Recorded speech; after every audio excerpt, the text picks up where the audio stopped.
ಇಷ್ಟಪಡುವಂಥ ವ್ಯಕ್ತಿ ನಿಮ್ಮನ್ನು ಮಾತಾಡಿಸ್ತಾ ಇಲ್ಲ, ಅವರು ನಿಮಗೆ ಫೋನ್ ಮಾಡ್ತಾ ಇಲ್ಲ, ಮತ್ತು ನಿಮ್ಮ ಒಂದು ಮಾತಿಗೆ ಅವರು ರೆಸ್ಪಾನ್ಸ್ ಮಾಡ್ತಾ ಇಲ್ಲ ಅಂದರೆ ಈ ಬಿಳಿ ಹಾಳೆಯನ್ನು ತಗೋಬೇಕು.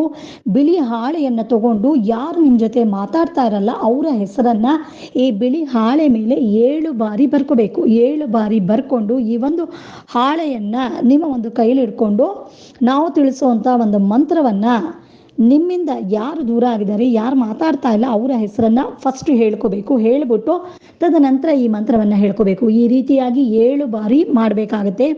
7 ಬಾರಿ ಹೆಸರನ್ನು ಹೇಳಿ 7 ಬಾರಿ ಮಂತ್ರವನ್ನು ಹೇಳ್ಕೊಳ್ಳಿ. ಮಂತ್ರ ಹೇಗಿದೆ, ಫಸ್ಟು ಅವರ ಹೆಸರನ್ನು ಹೇಳಿ, ಆಮೇಲೆ ದೇಹಿ ವಶಂ ದೇಹಿ ಆಕರ್ಷಣ, ದೇಹಿ ವಶಂ ದೇಹಿ ಆಕರ್ಷಣ ಅವರ ಹೆಸರನ್ನು ಹೇಳಬೇಕು. ದೇಹಿ ವಶಂ ದೇಹಿ ಆಕರ್ಷಣ ಅಂತ ಹೇಳಬೇಕು. ಈ ರೀತಿಯಾಗಿ 7 ಬಾರಿ ಹೇಳಿ ತದನಂತರ ಈ ಒಂದು ಹಾಳೆ ಅಂದರೆ ಹೆಸರನ್ನು ಬರೆದಿರುವಂಥ ಹಾಳೆಯನ್ನು ನೀವು ಫೋಲ್ಡ್ ಮಾಡಬೇಕು. ಫೋಲ್ಡ್ ಮಾಡಿಬಿಟ್ಟು ಇದನ್ನು ಯಾವುದಾದ್ರೂ ಒಂದು ಬಟ್ಟೆಯಲ್ಲಿ ಸ್ವಲ್ಪ ಸಕ್ಕರೆಯನ್ನು ತಗೊಂಡು, ಈ ಒಂದು ಸಕ್ಕರೆ ತಗೊಂಡಿರ್ತಿರಲ್ಲ ಈ ಸಕ್ಕರೆ ಮೇಲೆ ಈ ಫೋಲ್ಡ್ ಮಾಡಿರುವಂಥ ಹಾಳೆಯನ್ನು ಇಟ್ಟು ಇದನ್ನು ಗಂಟು ಕಟ್ಟಿ ದೇವ್ರ ಮನೆಯಲ್ಲಿಟ್ಟು ಈ ಒಂದು ಗಂಟಿಗೆ ಅರಿಶಿಣ ಕುಂಕುಮ ಹೂವನ್ನು ಇಟ್ಟು ಪೂಜೆಯನ್ನು ಮಾಡಬೇಕು. ಒಂದು ದಿನ ಹಾಗೆ ಬಿಡಬೇಕು.